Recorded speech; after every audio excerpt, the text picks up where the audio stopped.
Voici la définition de la force de Lorentz. La force de Lorentz est une force F qui est égale à Q fois E plus V vectoriel B, où E est le champ magnétique, V la vitesse de la particule, B la valeur du champ magnétique en Tesla et Q étant la charge correspondant à votre particule. Vous remarquez un petit peu plus bas sur le polycopier que cette force F va pouvoir se décomposer en deux parties.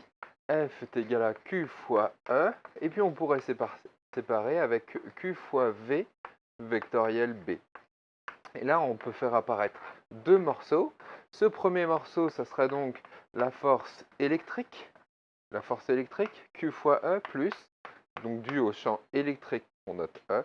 Et la force F, c'est la force magnétique, égale à QV vectoriel B.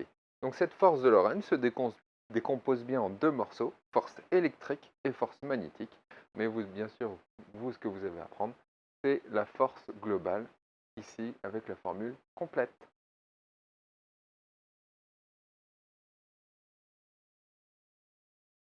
Donc, la première chose à faire, c'est de voir quelle est la force F, la force électrique, l'expression de cette force électrique qui vaut Q fois E, et puis on va le dessiner sur le schéma. La force magnétique, F magnétique, qui est égale à Q fois V vectoriel B, et puis on va essayer de comparer ça au poids P qui vaut mg. Alors, bien évidemment, ce qu'on va faire dans un premier temps, on va essayer de trouver la norme de P, la norme de la force électrique et la norme de la force magnétique. Alors, on commence. La norme de P, c'est assez simple, c'est juste m fois g. On a affaire à une particule alpha. Et comme on a affaire à une particule alpha, il s'agit en fait de l'hélium. L'hélium 2+. Alors, quelle est la masse de l'hélium? On pourrait regarder la masse de l'hélium sur les documents ou sur Internet, si vous regardez vite fait. Ça correspond à 2 protons, fois 2 fois la masse d'un proton fois la valeur de G. Si vous faites votre calcul, 2 fois la masse d'un proton, ça fait donc fois la valeur de G, je trouve personnellement 3,28 fois 10 puissance moins 26 newtons. Ensuite, le deuxième, c'est Q fois E. Si vous le faites en norme, ça fait Q fois la norme de E.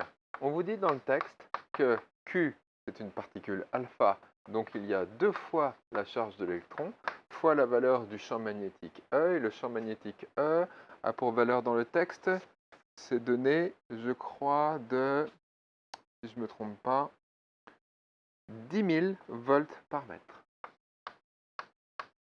Je mets juste E, soit 2 fois 1,6 fois 10 puissance moins 19 fois 10 000, soit un résultat de 1,6 fois 10 puissance moins 14 newtons. De la même façon, on va déterminer la norme de la force magnétique. On remarque que la vraie définition de la force magnétique, ou de la norme de la force magnétique, sachant que c'est un produit vectoriel, ça fait Q fois la norme de V fois la norme de B fois le sinus de l'angle qu'il y a entre les deux vecteurs, entre le vecteur vitesse V et le vecteur B. Or, ici, la vitesse V, elle est comme ceci, et le vecteur B, il est comme ça. Donc on remarque bien que les deux sont perpendiculaires, et comme les deux sont perpendiculaires, ça fait donc sinus de 90 degrés. Sinus de 90 degrés, ça fait 1, soit Q fois V fois B.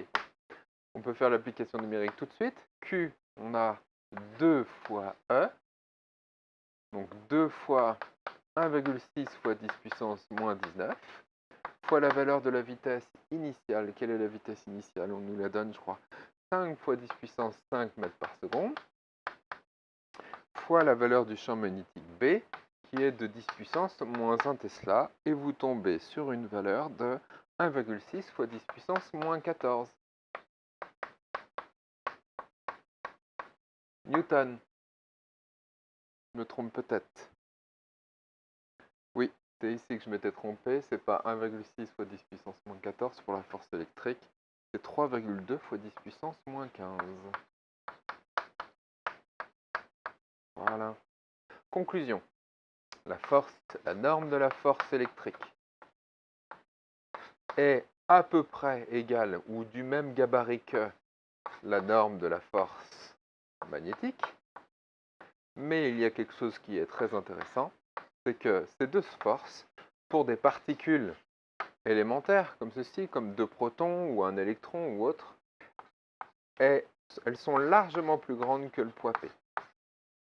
Conclusion, ça veut dire que lorsqu'on fera des exercices avec des particules chargées dans un champ magnétique ou électrique, on pourra très rapidement et à chaque fois négliger le poids P et ne pas prendre en compte le poids de votre particule.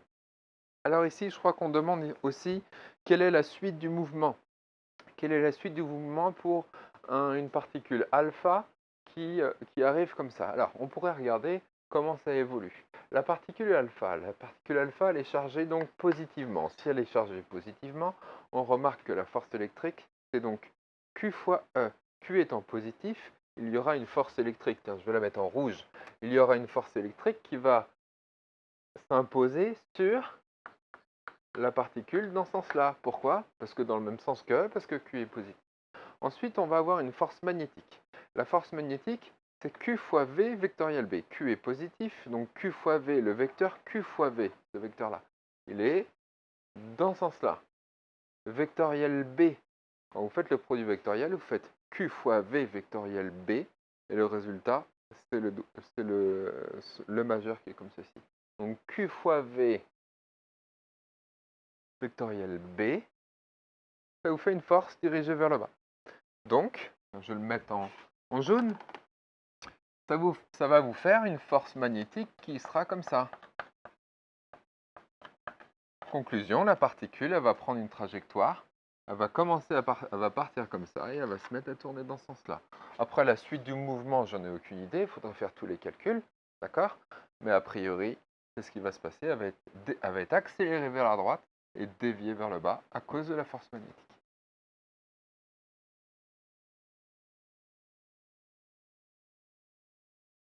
Alors, passons au grand 2, petit 1, et voir comment est-ce qu'on fabrique un champ électrique E. Ça, c'est simple. Pour fabriquer un champ électrique E, vous prenez un condensateur.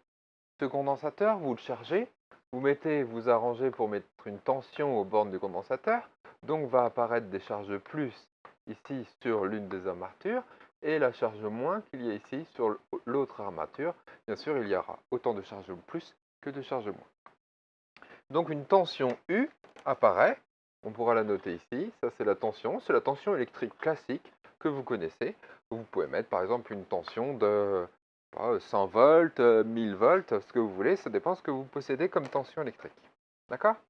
Et puis, le condensateur, l'espace qui existe entre le condensateur est D. Comme le potentiel, parce que vu qu'il y a des charges plus ici, le potentiel V de la borne plus, V+, est plus élevé que le potentiel V-. En plus, on sait très bien que U est égal à V+, moins V-, dans cette situation. C'est la différence de potentiel, la tension U. Et donc le champ électrique E, qu'est-ce qu'il va le faire? Eh bien le champ électrique, il va traverser, il va partir du plus pour aller vers le moins. Voilà, et donc ces charges plus et ces charges moins vont générer un champ électrique à l'intérieur du condensateur, de telle sorte que la valeur de E, ou plutôt la norme de E, sera égale à U sur D. U donc en volts, D vous pouvez mettre des mètres, et donc vous avez votre résultat qui est en volts par mètre.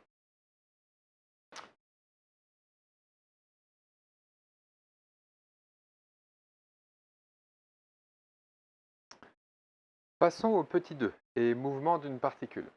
Dans cet exemple, nous avons une chambre d'ionisation qui fabrique des ions xénon chargés une fois plus, dont la masse molaire, le numéro atomique est 54, et le nombre de nucléons est donc de 129.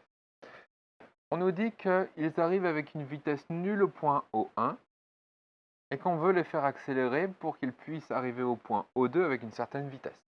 D'accord?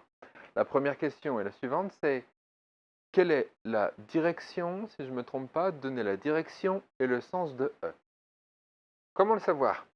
Eh bien là, vous avez la tension U qui est dans ce sens-là. Donc si la tension U est dans ce sens-là, les charges plus sont ici, sur cette armature. Et donc, par conséquent, les charges moins sont sur l'autre, comme ceci. Ainsi, va être généré, entre les deux plaques, une tension, ou plutôt un champ électrique E, dirigé du plus vers le moins.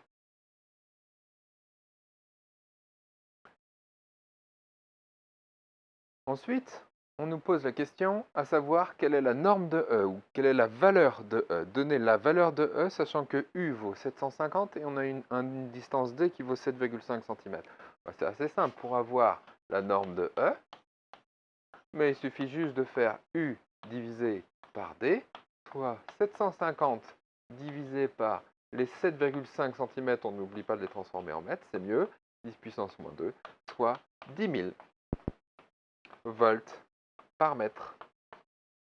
Ça, c'est la valeur du champ électrique qui existe au milieu. Alors, par conséquence, quel sera le mouvement de notre particule XE+. Lorsque la particule se retrouve ici ou ici, quelle force électrique va s'exercer sur notre particule? Je vais le mettre en vert.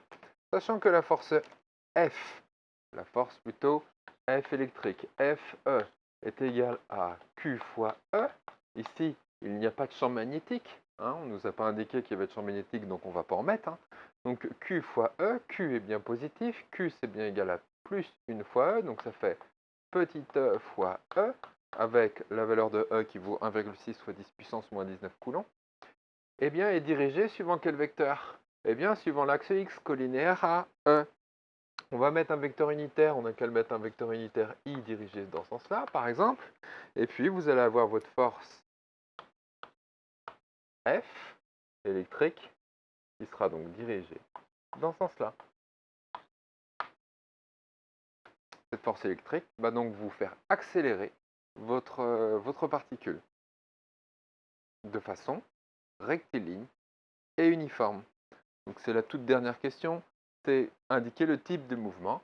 Eh bien le type de mouvement, c'est un mouvement rectiligne, suivant l'axe X, rectiligne, et c'est pas uniforme, pardon, uniformément accéléré. Uniformément accéléré.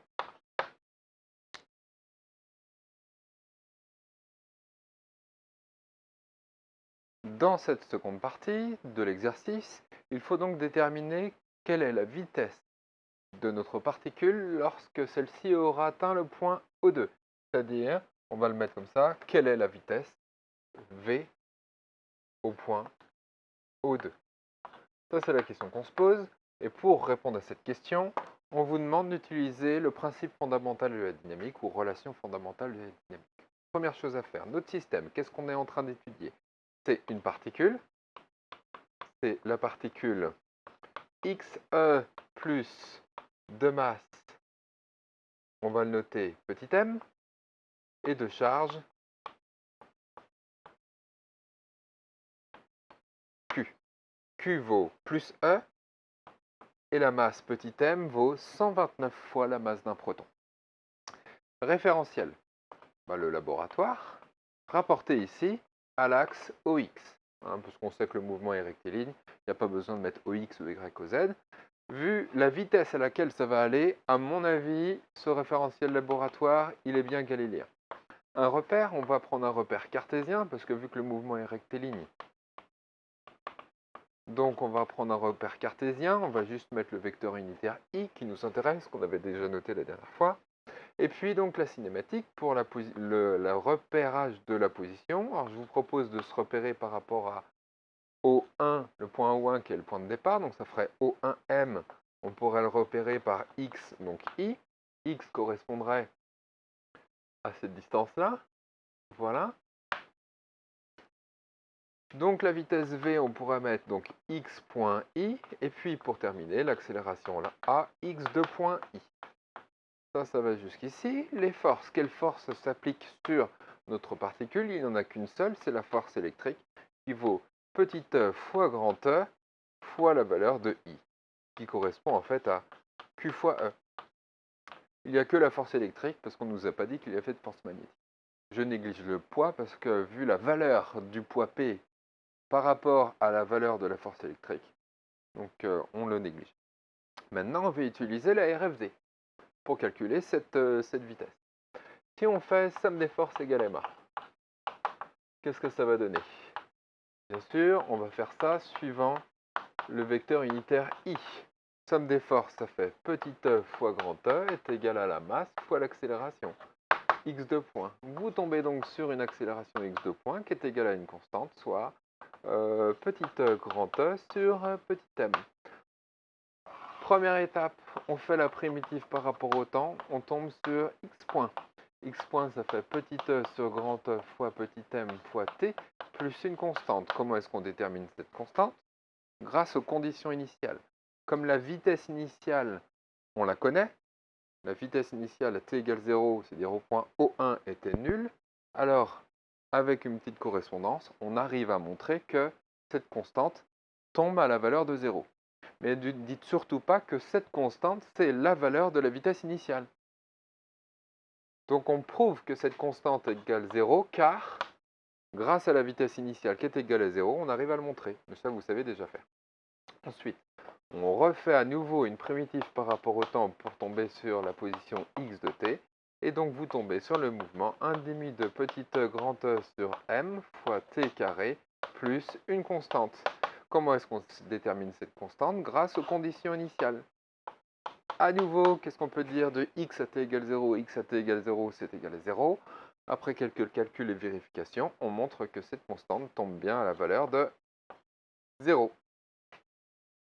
Bilan, x de t est égal à 1,5 de petit e grand E sur m fois t carré. Ça, c'est l'expression de la position. Et là, on a l'expression de la vitesse avec la constante ici qui vaut, on a dit qu'on a déterminé, qui vaut 0. Mais n'oubliez pas la question. La question n'est pas directement celle-ci. La question, c'est déterminer la vitesse de la particule lorsque ça atteint le point O2. Avant de déterminer la vitesse au point O2, on pourrait peut-être, en utilisant celle-ci, déterminer en combien de temps on arrive au point O2.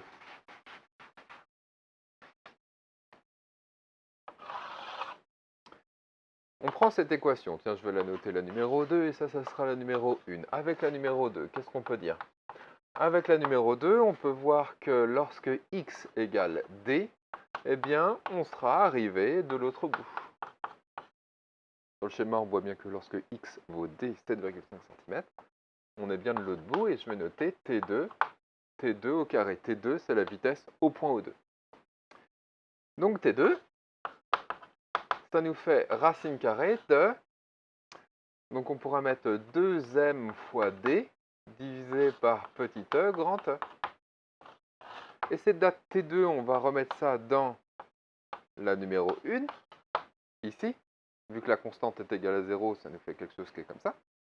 Et donc la vitesse x point, lorsque la date t égale t2, ça fait petit e grand E sur petit m fois cette date t2, ici, à l'instant que je viens de déterminer, de petit m petit d sur petit e grand E. On simplifie un petit peu la vitesse au point O2 qui est égale à x point à la date t2. Ce qu'on pourrait faire, c'est rentrer ça dans la racine carrée. Ça fait un m carré. Le m va basculer sur le dessous. Le petit e et le grand E basculent sur le dessus. Le d va rester en place et il y a un 2 qui apparaît ici. Et voilà, on a déterminé la vitesse au point O2.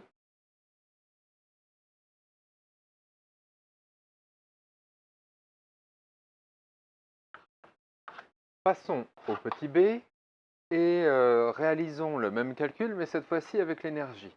On va voir en fait que le calcul de la vitesse au point O2, mais en utilisant le théorème de l'énergie cinétique, va être beaucoup plus rapide. Pour utiliser l'énergie, en fait, on demande d'utiliser le théorème de l'énergie cinétique et dire que la somme des travaux des forces est égale à la variation d'énergie cinétique. Ça, c'est le théorème de l'énergie cinétique écrit sous forme microscopique, d'accord, pour un tout petit déplacement. Ici, c'est assez simple. Il n'y a pas beaucoup de travaux de force. Il n'y a qu'une seule force, c'est la force électrique, qui vaut Q fois E.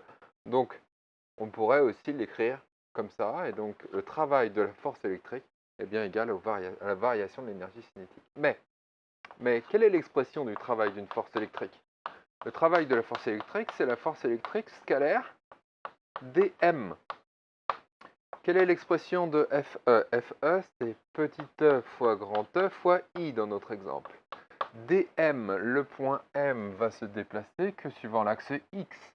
Donc dm, ça fait dx suivant I pour un tout petit déplacement. dx suivant I. Conclusion, le travail de la force électrique, c'est petit e fois grand E fois dx. Bien sûr, I scalaire I, ça vous fait. Deuxième effet ici, c'est DEC. DEC, c'est égal à quoi? DEC, c'est D de 1 demi de mv carré. Alors, vu que la masse ne change pas et que le 1 demi, c'est une constante, on pourrait écrire que c'est aussi 1 demi de m d de v carré, et ça s'arrêter ici. Alors, on va utiliser les deux. On va utiliser cette expression et cette expression. On va les mettre ensemble, on fait l'égalité. Et normalement, on va tomber sur la réponse. Petit e fois grand E fois dx sera égal à 1 demi de m fois dv carré, comme ceci. Et là, il ne reste plus qu'à faire l'intégrale. On fait la primitive à gauche et la primitive à droite. En partant, on va partir du point O1 pour aller jusqu'au point O2. Alors, intégrale de petit e grand E dx pour x variant de... Alors au départ, au point O1, x vaut 0. Et quand on arrive au point O2, x vaut d. Maintenant, la vitesse. On a 1 demi de m fois dv carré. Attention, la variable, c'est v carré. Donc, v carré, au tout départ, au point O1, la vitesse, elle est nulle. Donc, 0 au carré, ça fait 0. Et donc ici, la vitesse au point O2, c'est ce qu'on cherche. VO2, je vais bien laisser carré. Parce que la variable, c'est v carré. Donc, ça fait petit e grand E fois d moins 0 est égal à 1 demi de m v0 au point 2 carré moins 0 carré. Conclusion, la vitesse au point O2 est égale à racine carrée, si je ne me trompe pas, c'est bien ça, de 2 fois petit e fois grand E fois d divisé par m. On compare par rapport au résultat qu'on avait avant. On avait 2 fois petit e fois grand E fois d divisé par m. Eh bien, c'est parfait. À la rigueur, dans cet exemple-là, on peut faire l'application numérique pour voir à peu près quelle est la vitesse de cette particule. La vitesse du point O2, ça fera donc racine carrée de 2 fois 1,6 fois 10 puissance moins 19, fois la valeur de E, on avait dit 10 000, fois la valeur de D qui est de 7,5 fois 10 puissance moins 2 cm. Le tout divisé par petit m, et le petit m, on a 129 fois la masse d'un proton, et la masse d'un proton, 1,67 fois 10 puissance moins 27. Bien ça, 2 fois 1,6 fois 10 puissance moins 19 fois la valeur de E qui est de 10 000 fois, oui c'est bien ça, fois 7,5 fois 10 puissance moins 2 divisé par 129. J'ai trouvé, moi, 33 377 mètres par seconde. C'est assez rapide quand même, parce que 33 km par seconde, c'est quelque chose quand même qui va quand même très vite. Alors on n'était pas obligé d'utiliser le théorème de l'énergie cinétique sous forme microscopique. On aurait très bien pu, si on le souhaite, utiliser le théorème de l'énergie cinétique mais sous forme macroscopique. On aurait dit directement que le travail de la force électrique du point O1 jusqu'au point O2 était égal à la variation d'énergie cinétique du point O1 jusqu'au point O2 et donc écrire et tomber directement sur cette ligne-là.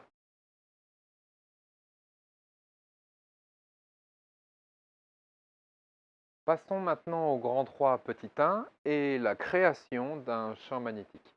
Alors on va se poser la question, comment fabriquer et comment générer un champ magnétique? Eh bien en fait c'est assez simple. Vous avez juste à prendre une bobine. Dans cette bobine, vous faites passer un courant électrique. Ce courant électrique va donc traverser chacune des spires et ainsi, en son cœur, au milieu de la bobine, va être généré un champ magnétique B constant si un champ magnétique B constant si le courant I est une constante. Bien sûr, si le courant I change de direction, le champ magnétique B va aussi changer de direction. Alors, pour connaître la direction du champ magnétique, c'est assez simple. Vous posez votre main sur la bobine. Vous faites rentrer le courant électrique par le poignet. Vous faites sortir le courant électrique par les bouts des doigts avec votre main droite. Vous posez votre main sur le solénoïde, vous sortez le pouce et ça vous donne la direction du champ magnétique. A l'inverse, si le courant circulait dans l'autre sens, je pose ma main comme ça sur la bobine, je sors le pouce et ça me donne la direction du champ magnétique. Voilà. Donc c'est assez simple pour fabriquer un champ magnétique, il vous suffit juste d'une bobine. Alors, dans le polycopier qui vous est distribué, vous avez aussi la possibilité de fabriquer une bobine Delmotte où en fait vous avez deux spires, parce que là on ne voit pas tellement, c'est bloqué à l'intérieur. Vous avez deux spires et puis on peut mettre des objets à l'intérieur. D'accord?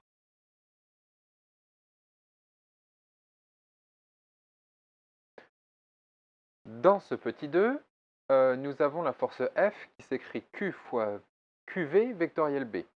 Vous remarquerez que la force F est résultat d'un produit vectoriel. Qu'est-ce que ça veut dire? Ça veut dire que la force F sera toujours perpendiculaire aux deux vecteurs qui l'ont engendré. C'est-à-dire que le résultat de F est toujours perpendiculaire à V et B. D'accord? Qu'est-ce qu'on peut dire d'autre? Le sens de F sera de telle sorte que le vecteur Q fois V vectoriel B vous donnera la direction de F.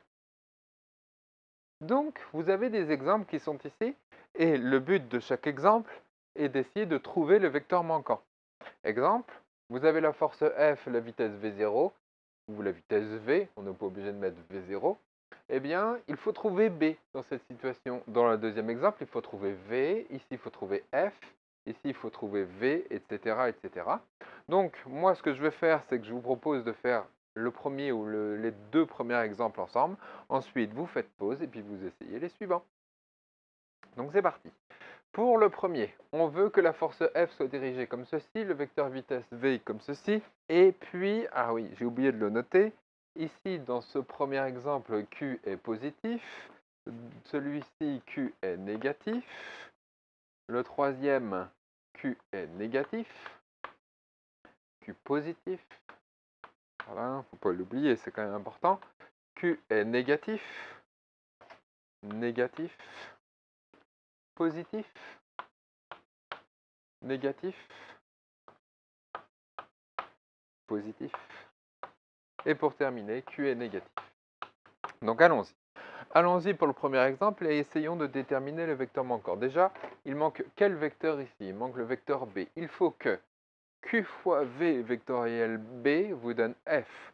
1 vectoriel 2 vous donne le 3. Triade direct. Vous le faites bien dans le bon sens. Q fois V, le numéro 1, vectoriel B, le numéro 2, vous donne le numéro 3. Vous voulez que Q fois V, il est comme ça. Si vous mettez le vecteur B vers l'arrière du tableau, ça vous fait bien un F dans ce sens-là. Si on avait mis Q fois V vectoriel B, le F aurait été dans l'autre sens.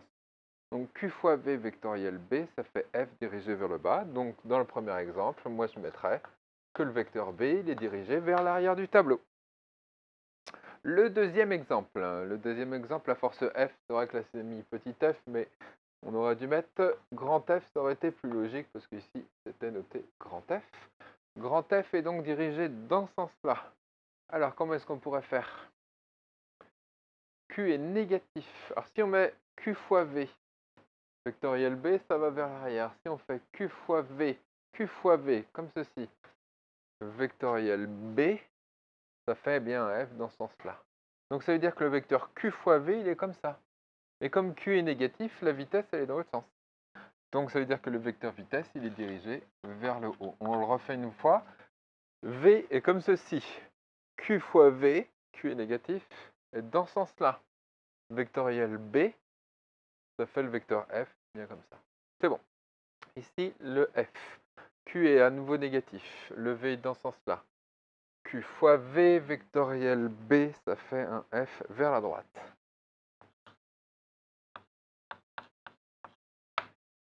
Celui-ci, comment est-ce qu'on pourrait faire? Il faut que Q fois V avec Q positif. Q fois V vectoriel B, ça fait comme ça.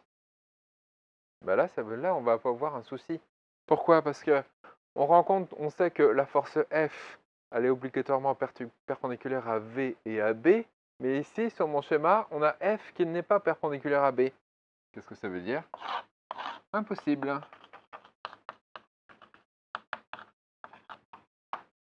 Allez, celui-ci. Q négatif. Q fois V vectoriel B, ça fait un F dirigé dans ce sens-là. Celui-ci. Alors, Q fois V. Q fois V, c'est comme ça, parce que Q est négatif. Q fois V vectoriel B. Alors, ils ne sont pas vraiment perpendiculaires, mais un peu plus comme ça. C'est pas grave, ça marche quand même si on se tord les doigts. Q fois V vectoriel B, c'est bien un F dirigé vers l'arrière. J'espère que c'est bon jusqu'ici. Je vais vérifier quand même sur mon schéma. Dirigé vers l'arrière. Ici, c'est bien possible. Là, on l'a comme ça. Ouais, c'est plutôt pas mal. Allez, on poursuit. On poursuit. Q est positif. On veut un F dirigé dans ce sens-là. Alors, comment est-ce qu'on peut... Bon, on n'a qu'à essayer. Tiens, Q fois V vectoriel B, ça fait un F dans l'autre sens. Non, c'est pas ça. Alors, Q fois V ou Q fois V vectoriel B, ça fait un F dans ce sens-là. Q fois V vectoriel B. Oui, donc moi, je mettrais le vecteur vitesse comme ça. Celui-ci. Il manque un vecteur sur V, là. Q fois V vectoriel B. Alors, le F, on le veut comme ça. Q est négatif, donc Q fois V vectoriel B donne le F comme ça. Q fois V négatif, oui. Vectoriel B. Donc le B, on pourra le mettre comme ça. Ça fait un F vers nous. Celui-ci, oui, c'est faisable celui-ci. Q est positif. Q fois V vectoriel B. Ça marche quand même, parce que le sinus, il est positif. Il ne change pas de signe. Parce que c'est un produit vectoriel. Q fois V vectoriel B vous donne un résultat dirigé vers l'arrière du tableau. Le dernier, Q fois V vectoriel B. Arrêtez avec les V0. Q fois V vectoriel B, Q est négatif. Donc Q fois V vectoriel B. Les deux vecteurs sont collinéaires. C'est quoi le résultat d'un produit vectoriel où les deux vecteurs sont collinéaires? Eh bien, le vecteur F vaut 0. Vous remarquerez que cette force magnétique F existe si votre particule est en mouvement. Si votre particule a un mouvement V. Si votre particule est immobile, eh bien, il n'y a pas de force magnétique F ou F indice M.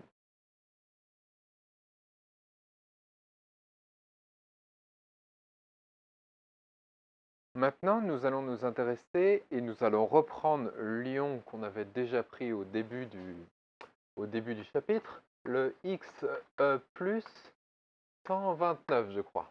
Je vais vérifier. X plus 129, 54. Ah oui, le 129, il est en haut à gauche. C'est le nombre de nucléons, tandis que le 54, c'est le nombre de protons. Donc il s'agit d'un atome assez lourd qui arrive avec une certaine vitesse V. Et ce xénon, on l'avait accéléré. Pourquoi? Parce que on avait mis avant une tension électrique qui nous l'avait fait accélérer. Et on avait trouvé 33 377 mètres par seconde.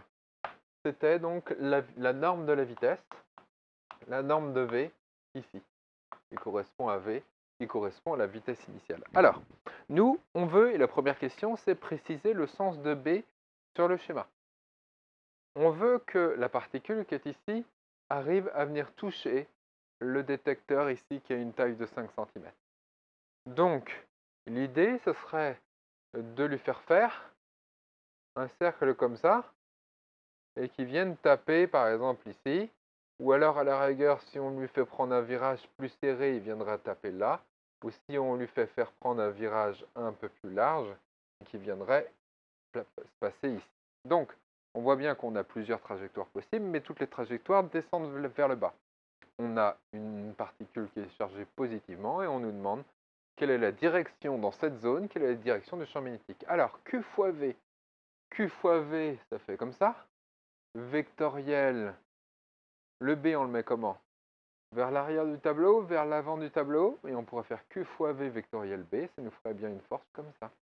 Ainsi, on aurait une force qui commencerait à s'appliquer dans ce sens-là.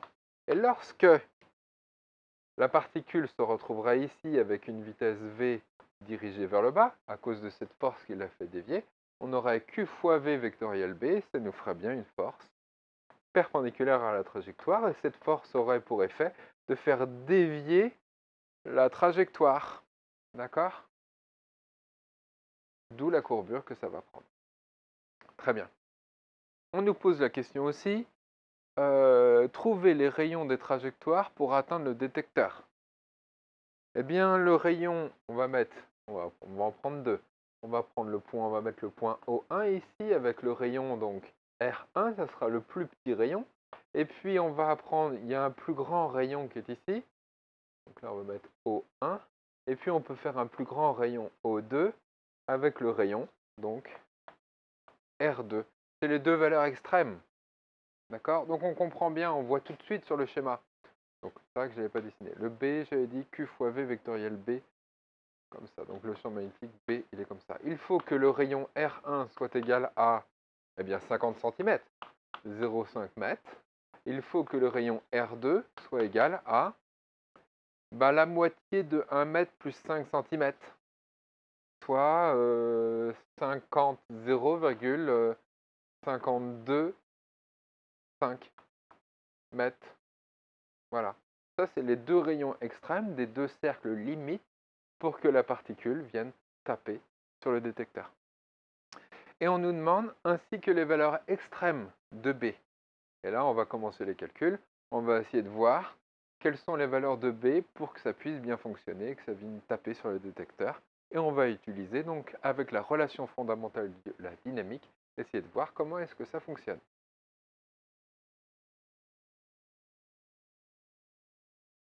Donc, pour la suite de calcul et la détermination des valeurs extrêmes du champ magnétique B pour que notre particule vienne taper sur le détecteur qui a une taille de 5 cm, eh bien, il va falloir faire le principe fondamental de la dynamique, et puis on va commencer notre exercice en faisant système, référentiel, repère, cinématique et bilan des forces.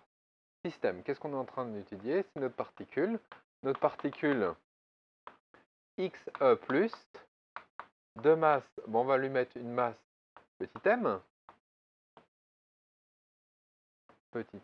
qui vaut bien sûr 129 fois la masse du proton, et de charge Q qui vaut plus E, ça ne faut pas l'oublier. Le référentiel, on pourra mettre laboratoire, rapporté aux axes OX, OY, OZ, ou O2X, O2Y, O2Z, mais on va voir tout de suite que ça n'aura pas beaucoup d'importance. Un repère. Et là, ce qu'il faut choisir, c'est un trièdre de Freinet.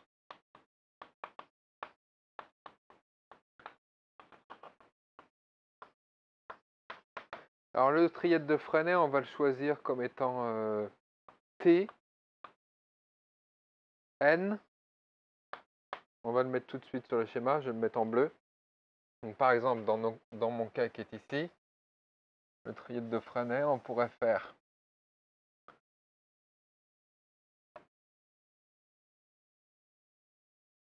T, N, perpendiculaire au rayon, T, N, Et puis un nouveau vecteur unitaire, Tn, et puis on n'a qu'à mettre le vecteur unitaire k dirigé vers l'arrière du tableau. Tnk, et on voit que k ne change jamais de direction, et t va bouger avec le point M, et n aussi.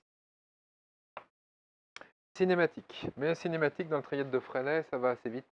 En fait, il n'y a que l'accélération a qui va nous intéresser. Vous savez que c'est égal à la dérivée de la norme de v par rapport au temps suivant t, plus v carré sur ρ suivant n. V carré. Quelles sont les forces maintenant qui s'appliquent sur mon point M? Eh bien, j'en ai qu'une seule, c'est la force magnétique Fm, qui est égale à Q fois V vectoriel B. Quelles sont les particularités? Q, c'est plus E. V, eh bien, on sait que la vitesse V, c'est vrai que là j'aurais pu aussi le rajouter. Le vecteur vitesse V, c'est égal à V fois T. C'est la définition du triade de Freinet. Donc ça fait V fois T, vectoriel B. Le vecteur B, il est dirigé dans ce sens-là, donc ça fait moins B fois K, parce que ça fait T, N, K. Le vecteur K est vers l'arrière du tableau. Donc ça fait moins B fois K. T vectoriel K, T vectoriel K, T vectoriel K, ça fait moins N. Et donc, résultat global, moins, donc ça fait moins plus, ça fait E fois V fois B fois N. Et on a bien une force F, une force magnétique, qui est bien dirigée suivant la direction de N, et c'est positif. Donc on a bien une force magnétique F qui est dirigée dans ce sens, vers le centre du cercle. Et ça sera toujours perpendiculaire à la trajectoire. Ensuite, on fait la RFD. Si on fait somme des forces égale la masse fois l'accélération. Maintenant, on va pouvoir faire deux colonnes, une ligne suivant N, une ligne suivant T. De toute façon, il ne se passe rien suivant K. Une ligne suivant N, somme des forces. Donc on aura EVB0 égale la masse M fois l'accélération. L'accélération, c'est dV sur dt. Et V carré sur ρ. Avec la numéro 2, qu'est-ce qu'on peut dire avec celle-ci, la numéro 2? Eh bien, on voit tout de suite que dV sur dt égale 0. Et si dV sur dt égale 0, obligatoirement, ça veut dire que V égale une constante. Mais ensuite, si V est égal à une constante, là, on peut peut-être l'arranger avec la numéro 2, la suivant N. Qu'est-ce qu'on va pouvoir dire avec celle-ci? Eh bien, que si V est une constante, ça se simplifie un petit peu, ça fait EB divisé par M. EB divisé par M est égal à V sur ρ. Conclusion, on a le rayon R. Et maintenant, ρ, ça sera égal à R. Ça sera V, plutôt M fois V divisé par E et petit b. Je ne me trompe pas. M fois V divisé par E et petit b. Et comme V est une constante, alors ce rayon de courbure est une constante et je l'ai noté R majuscule. Alors c'était quoi notre question à nous? Notre question c'était quelle était la valeur du champ magnétique B pour que ça puisse bien fonctionner. Donc on va réarranger cette formule. Ça, on l'a comme ça, c'est très joli, mais c'est pas nous ce qu'on voulait. On connaît nous les rayons, donc c'est pas ce qu'on cherche. Nous on veut B. Donc on a les valeurs de B, ça sera M fois V divisé par E et divisé par R. La masse, on l'a. La vitesse, on l'a. On sait que la vitesse est constante, et sachant que la vitesse initiale était de 33 377, donc ça va pas changer. Le petit e ici, 1,6 10-19, et la valeur de R, eh bien on va prendre les valeurs de R qui sont R1 et R2. Donc pour continuer les calculs, qu'est-ce que ça va donner?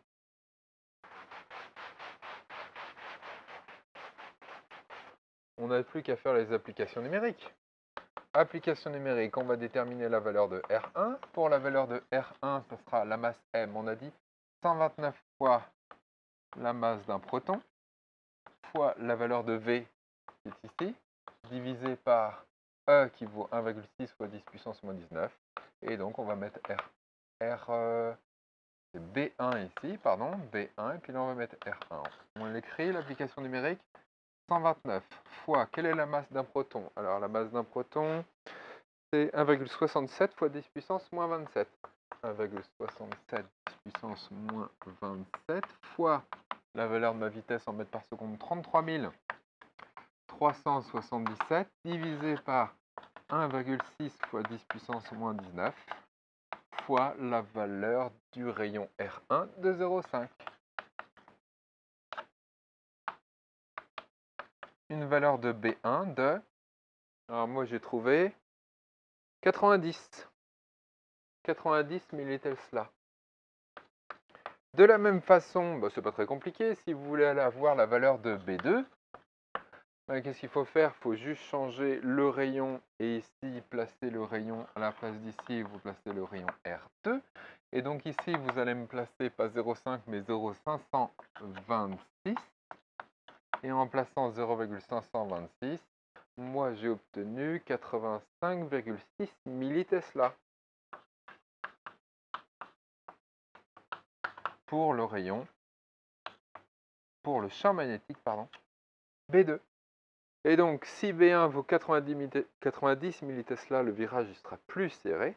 Si le champ magnétique est un peu plus faible, eh bien le virage il sera un peu plus faible. Donc il faut que mon champ magnétique B, pour que ma particule vienne taper ici, il faut que mon champ magnétique B appartienne à l'intervalle 90-85,6. Dans ce petit B, maintenant, on va essayer d'utiliser l'énergie pour déterminer justement s'il y a une variation d'énergie ou une variation d'énergie cinétique de notre particule. Alors on va utiliser, comme tout à l'heure, comme le champ électrique, le théorème de l'énergie cinétique. Et on pourrait se dire que le travail de la somme des forces, ici il n'y a qu'une seule force, la force F, est égal donc à la variation d'énergie cinétique. Parfait. On va d'abord commencer par déterminer le travail de cette force. Ici on n'a qu'une seule force, c'est la force magnétique. Eh bien ça fera la force magnétique scalaire, le petit déplacement des m, ça c'est la définition même du travail d'une force. Le travail d'une force, ça donne ça. La force magnétique Fm, c'est égal à quoi? Q fois V vectoriel B, scalaire dm, et dm, c'est aussi égal à quoi? On pourra mettre V dt.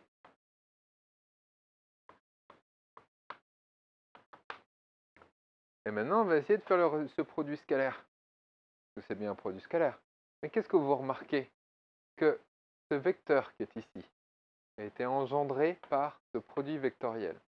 Obligatoirement, ce vecteur ici, cette force magnétique, est obligatoirement, cette force magnétique, ça c'est obligé, c'est les maths qui le disent, est obligatoirement perpendiculaire à V. C'est pas possible autrement. Et comme ce résultat est obligatoirement perpendiculaire à V, puis que vous vous amusez à faire le produit scalaire avec V, et bien le résultat, ça va vous donner 0. Ce qui veut dire que la force magnétique ne travaille pas. Et si elle ne travaille pas, elle ne va pas donner d'énergie, mais elle ne va pas en prendre non plus. Conclusion, la variation d'énergie cinétique sera égale à 0. Pas de variation d'énergie cinétique, pas de variation de vitesse due à la force magnétique. Donc je le répète, la force magnétique ne va pas faire augmenter la vitesse ni faire diminuer la vitesse. Ça, c'est pas possible. Il n'y a que la force électrique qui arrive à faire augmenter ou diminuer la vitesse. La force magnétique, elle va faire que la chose suivante, dévier les particules. C'est-à-dire qu'une force magnétique aura pour effet de faire prendre un virage à une particule, c'est tout, en restant toujours perpendiculaire au mouvement. Tout le temps, tout le temps, tout le temps. Donc vous aurez beau essayer de faire accélérer une particule avec une force magnétique, ça ne marche pas. Il faut prendre la force électrique pour faire accélérer la particule.